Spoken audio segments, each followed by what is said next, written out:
علیکم ورحمت الله تعالی وبرکاته. حامد و مسلم و بعد. یو محترم رول پوښتنه کړې ده چې یاره زمونږ په ځای کې پروژه ده.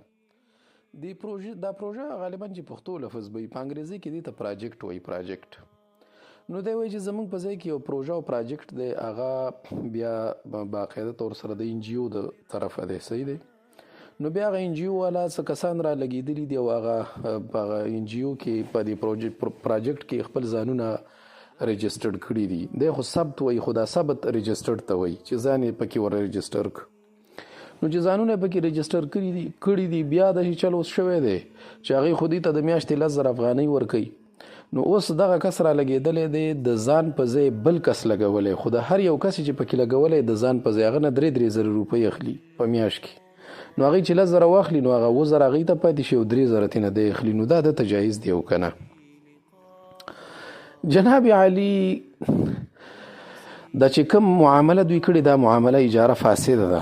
صحیح دی. نو چې دا اجاره فاسده ده نو فلهذا د دې پیسو دا ملک خبیث دی، دا دې سړي ته جایز نه دي او دا به واپس دې سړي ته ورکوي. دا ظلم دی، دا خلکو سره دا ظلم کوي. ولې؟ ځکه په یو پراجیکټ کې په حیث د مزدور ځان رجسټر کول یا ستا خبره ثبت کول، نو دته چې کمی پیسې ملاویږي دا دې ته اجرت عمل الید وایي. دا د دې لاس د کار هغه بدله ده او هغه اجرت دی.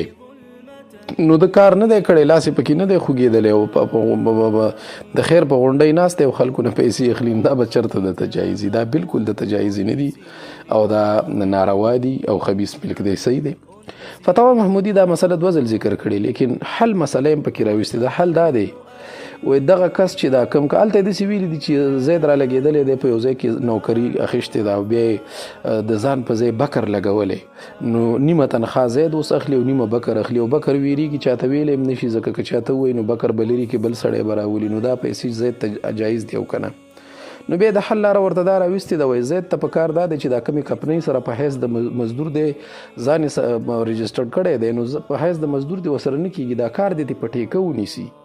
ورته دی وایي چې دا کار دی دا ټول ماته په ټیکه راکړه. نو بیا د مزدوران راولي او هغه مطلب هغه خلکو ته دی بیا د هغې سره خپله خبره وکړي او بیا که دی څه پیسې ځان ته پاتې کړي نو دی هغه د حل لاره ده. او دغه رنګې چې دی پکې په حیث د مزدور رجسټرډ او ثبت دی او دی ځان په ځای بل کس راولي او دی د خیر په غونډۍ ناست دی او پیسې ترې نه اخلي، دا بالکل ناجایز دي او دا حرامې دي. صحیح دی. دا مسله فتاوا محمودي 2 ځل حل کړې، خو دا یو ځل مې رااړولې. فتاوا محمودیه 14 جلد دی او 341 نمبر صفحه د باب اجرت الدلال والسمسار. دا مسله جامع الفتاوا 2 ځل لیکلي.